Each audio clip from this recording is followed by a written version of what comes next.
aca mu ngi noonu ami chers téléspectateurs mbokkee xaritu ñu seetaan en tout cas ñu ngi am mbégte bu baax a baax di jàkkaarloo yéen comme ni ñu koy faral defee saa su nekk sur Sénégal 7 en tout cas télé bi nga xam ne actuellement nee naa ko c'est une équipe de jeunes dynamiques capables de tout faire hein, avec une seule option c'est de valoriser l'image de notre cher pays qui est le Sénégal en tout cas di amati mbégte bu baax a baax di jàkkaarloo yéen comme ni ñu koy defee saa su nekk tey nag nee naa leen dama ci wéet benn yoon ndax daañuy waxtaane ay pàcc yu différents tey nag dama localisé wu ci li nga xamante ne aussi mooy mode vu que nous aimons tellement li nga xamante ne moo di mode tey foofu lay localisé on va parler mode au Sénégal waaye itam suñu miss yi nga xam ne actuellement ñoom itam ñu ngi lëmbe réew mi andi seen i critique ñoom itam daan ci waxtaan waaye itam suñu miss yi nga xamante ne actuellement am na li nga xamante ne nii war nañu koo leeral askan wi mën koo xam mooy Miss Sénégal yi daañu ko waxtaanee waaye itam daañu waxtaanee suñu Jamra bopp nga xam ne mooy Jamra Sénégal laa ko duppee daañu ko waxtaanee suñu plateau muy avortement yi nga xamante ne actuellement ñoom itam ñu ngi si contre daañu ko waxtaanee suñu plateau waaye du ma ci wet benn yoon je suis en compagnie de la grande diva l'incontestable une diva que j'admire énormément elle est toute belle et ravissante d'une dimension particulière parcellaire déggal li Adjaratou Sophie. Bonjour Bifa. Je dirais même bonsoir parce qu'on est déjà vers 14h comme ça. La bonne heure, au bon coin, comme ni ko Pa Ousmane di waxee. Au bon coin. Voilà fii ci Sénégal 7 l'actualité en temps réel comme ni ñu koy waxee xeetu baax yi fii lay amee fii la ñuy relater cas yi te duñ ci daw saa la yandeer. cas yi fii lañ koy relater te ne dañoo am cas waaye te dama koy nuyu bu baax a baax moom muy Miss Sénégal 2020 la grande diva Ndeye Fatou. Njooni Koli bu mag ak Koli bu ndaw xam nga yow sama doom bàyyi. déggal loolu. Njooni Koli. maa ngi ci jàmm. maa ngi ci jàmm bu baax. nuyu internet waa Sénégal 7. di leen nuyu yéen ñi ma bokkal plateau bi c'est Fatima Dione la Miss Sénégal 2020 comme ni nga ko waxee. Miss 2020. yow avant corona bi nga nekkoon Miss. waaw. da nga profité aussi ko ba corona bi ak muus. est-ce que tuddee wuñ ma noonu sax. Miss corona yow yaa andi corona bi dégg naa. loolu gars yi la koy jooy gars yi ne da ngaa toog rek corona bi ñëw. loolu de lañ wax. yaa indaale corona waaye dafa tombé nag indaale wu ma ko bu ma sañoon sama réew moom lenn du si am. acca ngi noonu en tout cas tey daañu ko waxtaanee li nga xamante ne aussi ñoom mooy seen souci mooy Miss Sénégal yi maanaam digg yi nga xamante ne diggoon nañ leen ko te defuñu ko waaye itam li nga xamante ne aussi parce que yaakaar naa ne nit ki boo koy dugal ci benn mbir li ëpp solo mooy boo ko waxee benn affaire parce que kàddu dafa am solo si nit boo ko waxee benn affaire def ko ala kulli àll parce que loolu rek moo am solo alors Sophie tey loolu la ñuy daal di waxtaanee tey ñu invité ko moom it muy suñu Miss muy Fatima Dione Njooni Koli laa ko bàkkee saa su nekk damay am mbég di ko bàkk xam naa ne Miss nga waaye tey may bàyyi waxtaan ak sama Miss tey Ndeye Fatou comment ça a été en fait sélection yi sélection yi au niveau régional lay njëkkee da ngay représenter sa région ngeen dem compétition boo gagné régional bi après si ngay door a ñëw final bi muy Miss Sénégal muy Miss Sénégal yow da nga daaneel fépp waaw gis nga dama nekk première dauphine Miss Fatick après découragé wu ma demaat participer yàlla def ma gagné concours régional bi muy Miss Fatick 2019 2020 après si laa ñëwee ci compétition nationale. nga ñëw ci compétition nationale bi Sophie loolu moo am na solo lool de. waaw am na solo lool waaye itam man bëgg naa poser benn question mooy nan nga def ba doon Miss Sénégal en tant que tel. nan laa def comme. ba doon kan la mooy sa secret waaye ban sëriñ moo la ñaanal. dafa mën naa ko nag sama kii bi nag. voilà man parce que bëgg naa xam loolu tamit. benn secret amu ci lu dul remplir critères yi ñu doon laaj ndax da nga war a am teint naturel. naturel souriante et tout naturel daal yaru ak lépp ci la bokk critères yi bëri nañ pour nga nekk Miss Sénégal. ak ñaanu parents yi tamit. mais est-ce que ça a été facile en fait say parents ñoom itam ñu accepter li nga xamante ne moo di sa choix. waaw ñoom dañ ma yàgg di soutenir ci li ma bëgg surtout sama yaay moo ma ci doon jàppale démarche yeeg yëpp moom moo ma ci jàppale ba ma yegg si fii nii. ok en fait moi je me dis que cette question que je me posais en fait mooy nan la demee ñoom dañ la ñëw sélection bi c'était en fait sélectif ou bien dañoo ñëw oo ñëpp ñu ñëw casting comme casting. ñu dañu woo ñëpp ñu ñëw def casting bu ñu defee casting après si la ñuy defee compétition bi dañuy jël région Sénégal yëpp ku nekk dañ ciy jël kenn léegi ñooy compétir. yow ban région nga doon représenter. Fatick. kon Fatick nga dëkk yow. waaw Fatick laa dëkk dëkku Macky Sall. C'est important. alors yow mi nga xamante ne nii Sophie nee naa la yow yëngatu nga si wàllu Miss tey boo xoolee xale bi yor na caractère Miss. Bah, pas mal yor na caractère Miss parce que dem na ba doon Miss Sénégal donc c'est autre chose. mais une autre question si beneen autre angle dama lay clash tuuti ah John. Déjà tu es Miss Sénégal yaa ngi dégg mais ci côté intellectuel lañ la defee Miss Sénégal wala ci côté beauté comme beauté naturelle lañ la defee Miss Sénégal. Comme ni ma ko waxee sànq rek critères yi bëri woon nañ pour ñu fal la Miss. mais ban critère lañ la choisir. ah xaw ma nag peut-être que dama remplir yëpp ndax dañuy laajte niveau d'étude sa teint naturel nga souriante sa comportement ak lépp la ñuy jàngat. sa niveau d'étude fan la terminal. terminal d'accord léegi Miss yi fa nekkoon par exemple yow yaa leen raw ci niveau d'étude. ah loolu moom mënuma cee wax dara. loolu moom jury bi ngeen koy dem laaj. non mais foog nga wax ci parce que boo nee ci niveau d'étude man soo ma nee je fais allusion à ce que nga ne ma voilà nga ne ma terminal nga nekk. par exemple peut-être y a une autre Sophia qui a le master. wala koo xamante ne mu ngi BFM wala koo xamante ne jàngul. anyway waaw bëri woon nañ fa ñu nekk cité ñu doon def BFM ak man ñu doon def terminal et tout mais. kon donc bu dee ci choix critère wu maanaam. niveau exact bi fan la BFM wala terminal. wala bac terminal. am nga bac ñi nekkoon ñi amoon BFM nekk fa. ah xëy na ñoom loolu lañ choisir ñu jël ko mais loolu lañ bind ci contrat yi. kon ça veut dire que yéen topp leen règlement yi da ngeen doon bluffé wu noonu rek topp ñu règlement yi.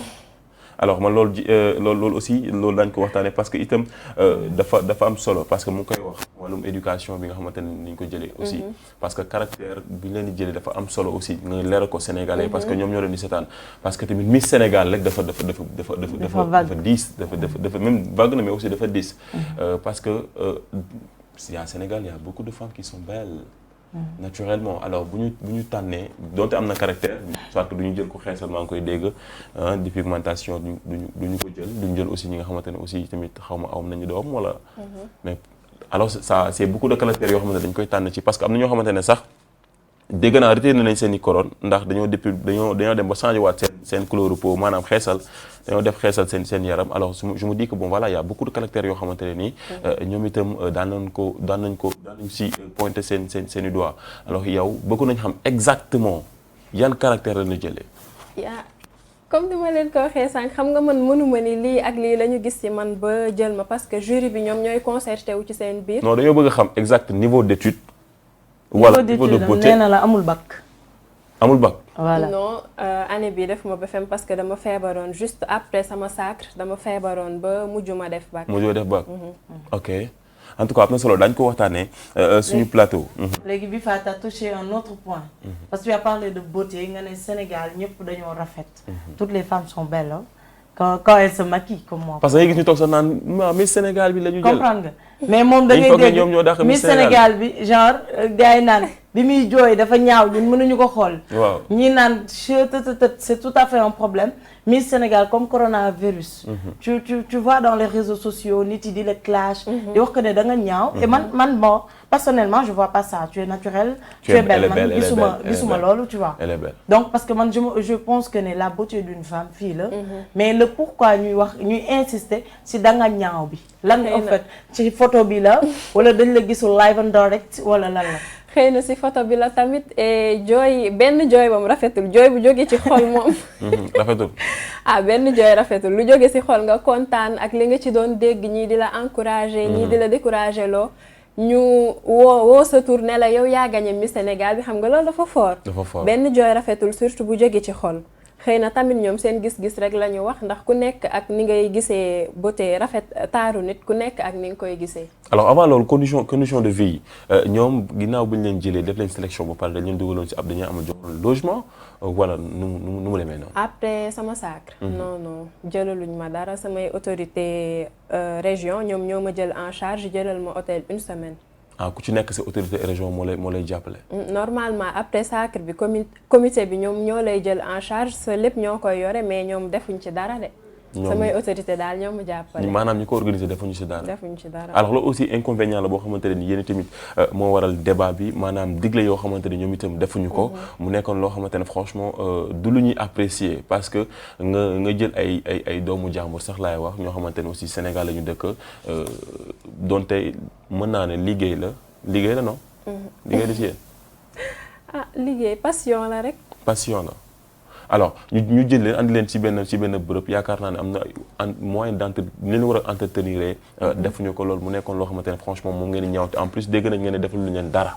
waaw loolu moom dëgg la defaluñ ñu dara liñ diggante woon ak ñun ak man sax laay wax kii gagné defuñ ci dara du dara lu ma ci gis. di yow kese ndax gis nañ ci Miss Sénégal 2016 mooy Ndeye Astou Sall moom itam am na fu mu jàlloon itam wax lu nu mel. waaye daañu ci ñëw léegi nii ngir mën a xool image yi nga xamante ne moom itam waxoon na ko ne defaluñ leen dara. alors c'est des choix yoo xamante ne bon voilà c'est pas des choix partagés. ou bien mais tamit est-ce que defaluñ leen dara boobu noonu dara boobu la est-ce que tamit. dara bi y a en fait un point d'interrogation parce que man je me dis que ne. tey jii nii bëri na on parle de promotion canapé. On parle des trucs de genre. tey moom par exemple peut-être bu daje woon ak benn bifa boo xamante ne dafa bëgg xale bu cekkete tu vois. les trucs comme ça mu faciliter ko tâche bi. peut-être dinañ dégg yor na oto bu tooy xepp. yor na appartement yor na maison. te dégg naa loolu da ngeen koy dund. ci boo leen doonee Miss Sénégal wala soit ngeen nekk feneen ak feneen parce que c'est différent que ça soit ci média bi que ça soit ci Miss Sénégal bi dañuy am tendance di gis yooyu mais ci kilifa yu mag yi maanaam ñi nga xam ne ñoo jiite mbir yi dañuy bëgg di tëddee xale yu jigéen ñi donc qu'on soit plus explicite wax ji leer tëddee xale yu jigéen ñi ngir après ëllëg ñu yor leen wala ñu jox leen li ñu soxla une fois que xale bu jigéen bi xañ leen loolu noonu bi fa dañ leen difficile dañ leen rendre difficile ci seen àdduna maanaam dañ leen di tënk ci lépp léegi man dama bëgg xam nag moom jot nañ laa tapas wala jot nañ laa cokkaas waaw pour mën laa ñu daal loolu moom mënul ñàkk moom fi lañ ko fekk loolu mënul ñàkk da ciy am waaw mënul ñàkk da ciy am parce que étiquette boobu lañ ñu taf nekk miss yi ay fookat lañ dugg na fii génn na fii mais loolu amul ndax ku ci nekk boo xamee li la yëkkati nga yor say valeur am sa yar xam fiñ la yaree yenn nii defe naa ni doo ci dugg. mais est-ce que aussi seen comportement. mais kenn mësulaa tapas ci colin biir. lu mel moo tax ñu leen di wax loolu. mais buñ la tapasee wuyu nga wala danga bàyyi. non wuyu moom wax dëgg yàlla wuyu. mais suñ la proposé nga nekk de. ah télé laa nekk kay. te pourtant dégg nañ ci benn am na fi ñuy dégg ñu ne carrément bon voilà dégg nañ ne ci yu nu mel. yu mel noonu waaw. comme genre la bruit de couloir rek. bruit de couloir très bien ay maa la bëgg. ñun dégg nañ ne xaw nga safar ñu ne lan exactement parce que man du may xool wax bañ lu ma naqari moo tax du may xool. del xool nag. del xool parce que man dégg naa ci commentaire yi lañ koy waxee. te man commentaire yi après sama sacre gis ngeen ni mu demee ñu may xas lu nekk dégg naa ko lu nekk wax nañ. mais man moom dégg naa li tax ñu fal la Miss Sénégal dañ laa cokkaas nga wuyu. mais du ci rafet du ci défilé du ci jàng. non loolu moom amul moom. tokkaasuñ la. déedéet. kenn tappaasu la. déedéet. baa ci nag waaw baax na. loolu moom amul moom. alors mais je me dis que lu tax nga ne defaluñu leen dara exactement. waaw defaluñu dara parce que ku ci nekk xam nga ni Miss boo gañee am na lu ñu warloog yow. lan leen digoon ñoom. comme ay auto ay bourse d'études et tout comme loo yi ñu limoon ci kaw scène bi ma gañee mais après daal gisuma ci dara. gisuma ci dara maanaam dañ leen utiliser. naxe mbaay la daal. waaw gisuma dara ba fii may waxee ak yéen gisuma dara. mais est-ce que ay dem yoon porte plainte yooyu yëpp am na ci. loolu je me dis que ni yooyu daal nekk intéressé bu comme ay yéeg di wàcc sonal sa bopp daf si am solo parce que ñoom ñoo xëcc ay ndaw jëlee leen sur mën naa ne 6 régions yi nga xamante ne moo nekk Sénégal. sélectionné leen andi leen ba pare teg leen si ay conditions bul xam li nga si def si xaalis. alors ñoom bu ñu la déggee benn biir dañu ko war a def. loolu mooy yoon Sénégal en fait loolu la ñu war a bàyyi lii mooy andi ay agression lii mooy andi ñi ñuy def ay ñaawte kon prostitution li nga wax sax. sànq mooy. li nga xam ne mooy promotion canapé yi. da siy am à la fin da ngay dem beneen sans yow da ngay découragé. découragé moo lay andil yu bëri bon loolu la ñu war a bàyyi. di gëmloo ndaw yi loo xamante ne duñu ko def. yaa ngi comprendre loolu c'est à dénoncer. loolu dañu ko war a dénoncer. mais elle a touché un point important. parce que gis nga bii fa tey jii nii man je peux pas concevoir qu'elle soit Miss Sénégal bon man bokk su ma doonoon Miss Sénégal. ñu dig ma taxaw télé sama mbokk yëpp di ma seetaan ak Sénégal gii ni mu mel ñu dig ma lépp li ñu ma war a dig sama mbokk yëpp seetaan te ñun xam nañ ne Fatick ma tooñ séeréer yi tuuti buñ ne 1 million pour ñoom milliard la si ñoom dañu naan dañ koy commencé seet si kër di fëgg di ko la ñaan 1000 francs 2000 foog na jot na si xaalis bi te fekk moom jotul dërëm amaana bu xëyee sax mbistig ak meew bi muy jënd lekk ko da koy kolo donc loolu c'est un problème il faut que li nga xam ne moom lañ ko dig ñu jox ko wala nga jaarale ko si yoon en fait man loolu laa mais man gëm naa dafa ragal yoon de am na lu xew de kii dañ ko tàppas parce que Sénégal en fait les gens le disent en fait soit que da nga ragal yoon bi faa kii dañ ko wala tàppas soit que da nga sa niveau d'étude bi nga moo xaw ba dañ koy wax ba yow mënoo dem si non pas loolu du loolu nekkul loolu parce que ñu kii ñoo ma encadré sama yaay samay frères et tout mënoon nañ leen topp si yoon mais je me dis que ni alalu àdduna bi jarul dara dafa war rek ma dénoncer pour ñeneen ñi si bëgg a dugg xam li si nekk et que aussi sama passion la toppoon naa ko ba yàlla def si lim siy def kon war naa cee mën a am li nga xamante ni nii moom la ci sama ay moroom amoon. mais est-ce que li du dénoncer sans preuve di wax loo xamante ne aussi amul benn preuve. non li may wax moom dafa tegu fu leer. parce que sama yaay lañ doon traité lu ci ëpp man sax du ñuy wax ak man ba fii may waxee ak yéen dañ maa tong du ñuy wax ak man ndax sama ju yooyu ma leen doon laaj. kon li may wax am na fu ma ko teg ay preuve tamit ñàkkuma ko yor naa ko ba mu doy. mais est-ce que xam nga Sénégal loo gis rek ñoom preuve lañ ci bëgg. mais moom si preuve yooyu yor na ko ba mu doy. tey jii am na lu grave tamit li ma def ay reetaan je suis étonné man. parce que tey Miss Sénégal mi toog il paraît que madame la elle est mariée. ba pare avec un très beau monsieur je dis. ku rafet jantal ba yàqu nee nañ Miss Sénégal mérité ko. waa xanaa Miss Sénégal bi toog tamit du nit ba warul mérité koo xamante ni mais parce que on a dit que ne tu n'es pas belle. da nga am jëkkër. non lii shooting la woon rek. lii nag ñu ne am nga jëkkër. kii def nœud de papillon nii nga def sa couronne nii lii du sëy. kii mooy Cheikh Kébé borom faamu naas. sa far la non. moom kay moo ma sponsorisé moo may solal parfois bu may def yenn sorties shooting la woon. man ak moom. tenue yi nii ñu sol moom moo koy jaay shooting la woon du mariage mais attends xoolal seen regard bi tamit bi fa lii ñoom ñaar tamit yi doy na waar de. baax na daal. ca regard bala. moom sotti. sama frère la sama xarit la mais tu es mariée ou tu n'es pas mariée. non je suis pas mariée. kon c'est purement célibataire. fresh daal comme man. waaw. ok kon ku bëgg na ñëw. waaw ko bëgg da ñëw. kon yow kon instant bi amoo dara amoo waxaale amoo dara. ne ko kenn dara maa ngi toog sama coin jàpp sama. mais bëgg nga góor ñi ñëw. xale bi nag dafa yàlla na ma yàlla indil daal ki gën si man. mais déedéet ki gën si yow moom bu fekkee da nga ko bëgg da ñuy wax nag tapas fu ñu la war a cokkaas parce que góor ñi dañuy xool dañuy lijjanti fu mu ne nii. cas bi nag dañ laa tapas si tapas yooyu laay ñëw. lan lañ la en fait lan lañ la mës a proposer loo xamante ne franchement di nga toog en te disant que waaw mais est-ce que kii nit la. non loolu nag mën naa ni aw ma ci bés parce que man dew ma dikku ma te am naa caractère boo xamante ni. yow nag miss da koy sob nag man bëgguma miss bu sobul dara ah. sob boobu ñuy sob looloo tax ñu ñuy waxal lu ne. est-ce que yow ci loolu tamit moo tax gars yi ñu ne kii daal mauvais choix lañ def tamit joxuñu ko miss da ngay sob da ngay mën a. sob boobu ñuy sob.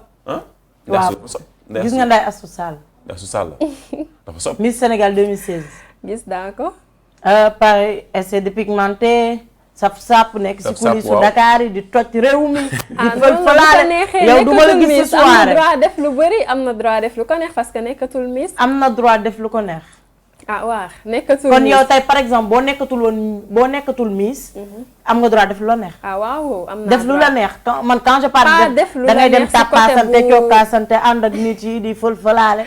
loolu mënul ñàkk ndax ay jeunes lañ foog parfois ñuy génn feexal xol yi ànd ak say xarit et tout.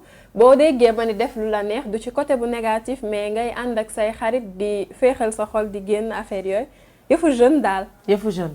léegi parlant de yëfu jeune tey jii nii nga doon Miss Sénégal 2020 te dañuy dégg on a tendance à entendre que ne ñi nga xam ne dañuy doon Miss wala les stars. ñi nga xam ne dañuy doon star dañuy nekk bu ñu demee bois tux naan waykat yi woy leen ñu baatere fël-fëlaale baa bokkoo ci loolu. non man moom bokkuma si comme ni ma ko commencé woon di wax sànq dew ma dikkuma maa ngi suñu kër toog bu ma génnee émission moo ma génnee wala ma am benn activité bu may doxi dem doxi ko ñëwaat toog suñu kër. parfois nag dinaa génn mais ay naan ay tox yooyu moom merci rek. parfois benn kilifa du la woo ne la seet si ma fekk. non bàyyi xale bi kii xale la. ah moi je me pose la question. alors bu dee tey li ñu la def en fait méttiwu la waaye itam toppeewu leen dara alors pourquoi tu es sur les plateaux en disant que waaw di dénoncer. parce que lu war la foog ma dénoncer ko parce que comme ni ko kii waxee sànq nit yi dañ lay foogeeg yaa ngi àdduna ak li ci biiram fekk yow ñoom li ñu yaakaar wala li ñuy dégg ne moom nga am yow gisoo ci dara. mais je me dis que nit bu la diggee benn affaire te defu ko da nga ko war a corriger. wax ma nag si loo xamante ne nii en fait. ku la di Sophie mi ma wax ne non bi fa dama lay may benn 10 000 là c'est différent. mais yow da nga bokk si compétition. yaa ngi dégg participer si compétition bi. sonn ci. def sa alal seen waa mairie xaw ma je sais pas def si seen alal. alors mu nul noonu là c'est des choses yoo xamante ne moi personnellement je peux pas accepter ou bien soit que corona bi moo ñëw ñu xaw a retiré wu. bi fa kii daa am xolu muñ man dinaa dégg damaa ñaaw samay jooy rafetul. waaw ak li nga si dégg lépp. xoolal dégg maa fi indi corona man maay virus. parce que dégg nga mel ni corona ma dégg yooyu jotuma dara. bien sûr waaye kii am na xol waay. bien sûr boo dégg ñu ne lan yaa ngi Miss corona yaa fi indi corona loolu fa metti Miss corona ak corona ñu mën na nekk masla comme ni ma ko waxee ku nekk ak niñ la yaree xam nga mën nañ la yaree noo xamante ni nii doo nekk di yéeg di wàcc fu nekk nga toog fa di wax. laaj li nga moom weesuwul nga woo leen téléphone ne leen li ngeen warloo woon ak man def leen ko ñuy xaarloo naan sama yaay corona bi moo leen tëye ci yu bëri te du yu ñu waroon a jot yépp sama yaay topp na ko ba xam ni ñoom jot nañ ko mais du dara luñ ma ci jox léegi nag nit ki laaj ko li nga moom rek moom nga mën bu la ko joxee baax na bu la ko joxul tamit ñu dem ak seen conscience bu dee àq boobu àttan nañ ko ñu dem ba xam waa léegi yu ana yoon kon yow bu fekkee da nga ne tey jii nii ñoom la leen warloo yëpp defuñu ko et que àq boobu noonu mais tey balaa parce que yàlla day juger tey ak suba mooy bu ñu deewee mais tey am na tey juge tey yàlla dogal na ne am nañ police am nañ ay juge ñoo xamante ne mën nañ topp mbir ba mu jeex am nañ yoon bi léegi lan moo tere aw ci yoon boobu noonu tàllal dénoncer en tout cas daal ñi ngi si bu ñu réagirul fii ak nuñ koy waxee sax dañ leen jox délai waaw dañ leen mais bien sûr en fait pourquoi pas délai sax mais ñi ngi waxtaan ak ñoom si njëkk ak teraanga bu ñu mënta dégg loolu nag ñu utiliser beneen méthode rek. parce que je me dis que loolu mooy yoon yoon gi mooy tey en tant que Miss Sénégal da ngay gis ñoo xamante ne c'est des jeunes bëgg ci am engouement wu dem ci loolu lu nu mel. yaa ngi dégg am ñoo xamante ne franchement bëgg nañ cee dem mais mënuñ cee dem. am ñoo xam ne ñu ngi toog seen kër naan pour kii nii moo nekk Miss. alors c'est des choses yoo xamante ne nii man je me dis que tey bu demee ba yii nii am. te c'est pas la première fois gis nañ ay Miss génn dénoncer waat si yaa ngi comprendre alors c'est pas la première fois je me dis que yow sa boppam da nga war a en tant que actuellement tu es une porteuse de voix parce que da nga leen représenter ambassadeur nga actuellement da nga war a dem ci yoon bu ko defee ëllëg ñoom ñu may def lu nu mel est-ce que du loolu mooy yoon. waaw loolu mooy yoon mais nii ma ko commencé nañ déglu rek ba xam ndax fu ñuy mujjee en tout cas li ma waroon. depuis quand yaa ngi toog di déglu war na mat 1 an de. xam nga yéen nii tamit boo si dekkee dafay fekk nga tal ko ay yéeg wàcc yi nii naa bàyyi ñi nga xamante ni ñoom lañ doon dégganteel di jokkalante ak ñoom ñu ngi koy régler seen biir buñ ci deful nag li ci war dinañ xool beneen méthode bu ñu utiliser. ah am na solo mu nekk loo xamante ne franchement ñun itam ñu ngi koy ñaawlu lool ndax c'est des jeunes yoo xamante ne nii en fait. seen réew avancé rek la ñu bëgg waaye itam ngir mën a jëmale li nga xamante ne aussi mooy seen passion ndax nag passion mooy dem ba nekk option dans la vie parce que je me dis que nag àdduna boo si nekkee on peut tromper une partie du peuple tout le temps ou une partie du temps tout le peuple mais on ne peut pas tromper tout le peuple tout le temps nañ si bàyyi xel bu baax a baax ñuy jàppale ndaw si di leen jàppale bu baax a baax ndax itam nit ku bàyyi léppam di concentré wu si beneen mbir nga tas yaakaar laa ko mën a dippee loolu lu ñaaw la en tant que nag yéen ñi nga xamante ne mooy communauté boobu. mais ci kaw tas yaakaar boobu noonu Miss Sénégal am na benn photo boo xamante peut-être que nit yi je dirais pas nit yëpp mais am na ñu la ci xaarutoon parce que sans que tu as parlé de comportement voilà wax ci ay jikko et tout mais am na sa benn photo Instagram boo solee benn jupe bu bleu boo xamante ne voilà yaa ngi toog mais sa lii yëpp moo ngi sibiti léegi loolu lan nga ko bëgg mën a tuddee si mais loolu du dara suñu accoutrement la rek actuellement non du suñu accoutrement parce que ni nga soloo ni ma soloo tubaab yee ko moom. waaw ñoo ko moom mais comme ni ma ko waxee sànq rek affaire jeune la te loolu du jupe sax bas large la xëy na pose ni ma toogee looloo tax loolu yëpp feeñ. mais en tout cas la gis nañ sa pose. waaw pose ngeen gis fa lañ yam fii gis nañ fi lu ne Sénégal la.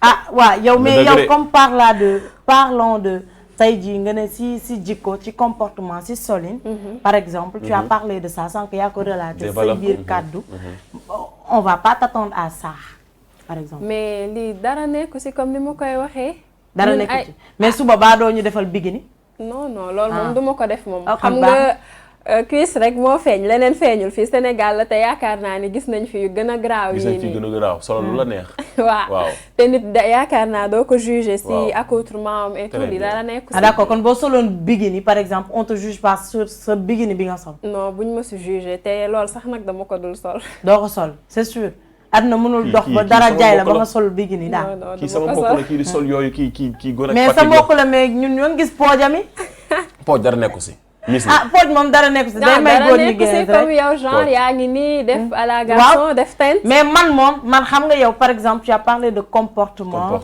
et tu as parlé de man lii mais comportement ak accoutrement lan moo leen lié loolu mën nga am comportement bu baax yow dafa am looy incarné dafa am bañ nekk ba miss dañ naan yow looy prôné en fait looy prôné dafa am looy incarné yow te dafa am loolu benn thème boo xamante ne jëloo nga ko pour lutte contre loolu noonu ban thème la woon man sama projet la ñuy am bu ñuy ñëw mooy jàppale les enfants déficients mooy ñi nga xam ne dañu am handicap yooyu social en tout cas di jaajëfal bu baax a baax ki nga xamante ne aussi mooy Diaw Diop en tout cas il nous reste un peu de temps yoo xamante ne franchement mën na juste c'est fini alors daañu waxtaanee aussi di jégalu bu baax a baax waxtaan bee neexoon rek di jaajëfal bu baax a baax Diaw Diop moom itam mu nekk li nga xamante ne aussi mooy ambassadeur des jeunes et des jeunes des enfants déficients bi ngay wax noonu muy Diaw Diop di kontaan bu baax a baax mais avant tout dañuy wax si dernier chose boo xamante ne actuellement mu ngi xew Sénégal muy waa Jamra li nga xamante ne aussi mooy avortement bi nga xamante ne ñoom itam dañu koy xeex jamono gi ci réew mi rapidement rek Sophie. waa Jamra li ñuy xeex de war nañ kaa xeex man damaa ñemewut waa Jamra nag wax dëgg fa yàlla mais li ñuy xeex daal war nañ ko xeex parce que déjà avortement bu ñu xoolee si li ñu doon jullit tu vois du luñu daganal déjà donc ñoom am nañ ci droit mais quand on parle d'avortement légal d'illégal man j'ai un problème parce que jàpp naa ne nit ki dem ba tey ba def yenn yi ba ëmb sa doom gëm naa ne da nga ko war a bëgg ba mu juddu gëm naa li yàlla suñu borom rey sa biir mais moo gën sax fuuf li nga reyal sa bopp man je préfère pas parce que bëgg naa nit boo ëmbee nga jël sa doom nga garder ko nga lii ko parce que yow tey sa yaay bi mu lay jur daf la bàyyi nga dund tu vois mais est-ce que aussi de situation yi yu mu koy fekk mais situation boobu la mënti fekk man je préfère tey boo ëmbee nga wasin bëggoo tee doom bi nga may ko ki nga xam ne am nañ y'a tas de femmes yoo xamante ne tey ji mënuñu ëmb mënuñu wasin tu as la chance nga mën a ëmb mën a wasin bu ray xale bi soo paree yow ëmb nga ko wasin nga ko mënoo ko téye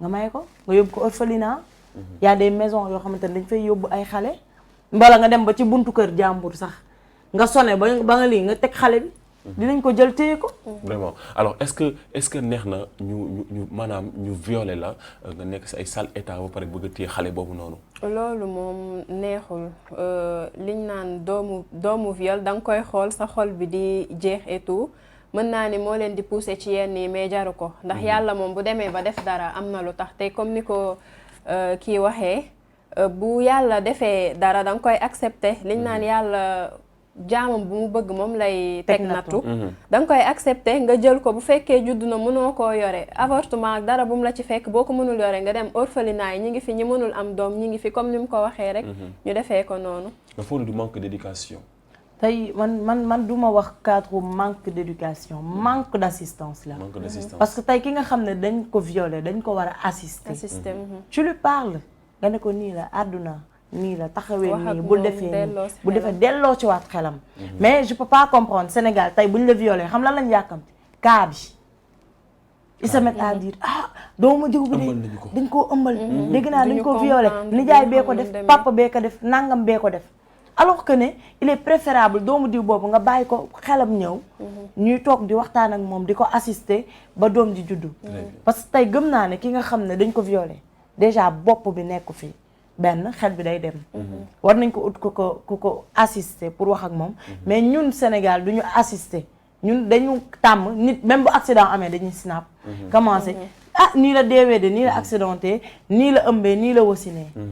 alors que du loolu life du loolu. bien sûr alors voilà. je me dis que est-ce que du stigmatisation bi xeebaate bi la ñuy daw ba tax mu leen di dugal ci ay gàllankoor yoo xamante ne itam bëgguñu ko donte bëgguñu ko waaye itam ñu ngi xool naan xool leen ko dañu ko def est-ce que du loolu moo ñu yóbbee loolu. moo ñu yóbbee loolu mais comme ni mu ko waxee rek bu ñu la assister yenn yi doo ci dugg defe naa. te nit ñi li ñuy sóoraale dafa bëri ndax ñi ngi sóor bu doom bi juddoo ñu naan. xoolal yow sa yaay moo fi defoon lii wala doomu viol nga ñu baal ma ci kàddu yi et tout. xam naa loolu lañ ciy daw mais fii àdduna la daal gis nañ fi lu nekk. te loolu moom jarul dara dañuy assumer on assume alors je me dis qu'on assume bien vrai que nag la vie est si dure elle est que bonheur et malheur elle est si fragile et peut se cacher à tout moment mais l'important c'est de construire son bonheur petit à petit tout comme l'oiseau qui fait son nid c'est un peu dur mais nag waxtu bi ñu xoj moo tax dañoo xaw a yàgg ci miss yi waaye nag xam naa prochainement incha allah rabi dañ ko élargir prochainement dañuy waxtaan ci li nga xamante ne aussi mooy avortement li nga xamante aussi tamit am na solo lool xanaa mot de la fin.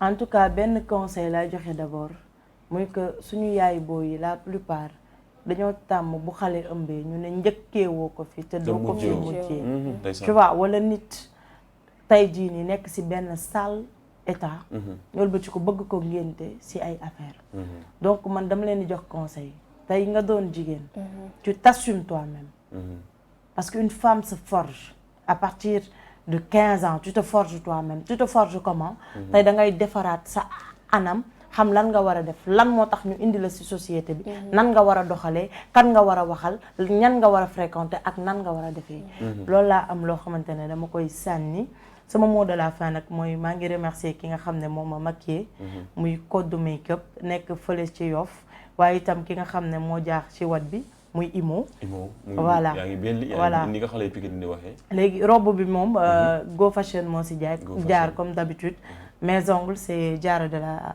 voilà Diarra mi nga xam ne moo nekk suñu télé te suñu beneen kër gi voilà ñoo ngi koy remercier bu baax di leen wax prochainement inchallah Carrefour de la beauté fu nekk dama ko jaar waaw jeex na mais Sénégal 7 c'est l'actualité en temps réel ma tàggu sama miss bi xanaa rek ñu bàyyi la nga tàggoo waaw maa ngi kontaan ci invitation kii nag bu ko déglu pik na la mais bu ko déglu dégg noonu la dañ doon waxtaan rek amul benn problème di kontaan ci invitation bi et tout tey dama ko xaw a séddal sax ndax tey dama nekkul ci ay mbir daal tey je suis sur maa ngi si yeneen monde alors di kontaan bu baax a baax si suñu mbokku internautes yi nga xamante ne ñoom itam ñoo nekk Sénégal 7 di ñu béggee di kontaan bu baax a baax c'était Sophie la grande diva c'était Ndione Coly on se donne rendez-vous très prochainement inchallah rabbi fii rek lay xewee Sénégal 7 merci à vous amis chers téléspectateurs.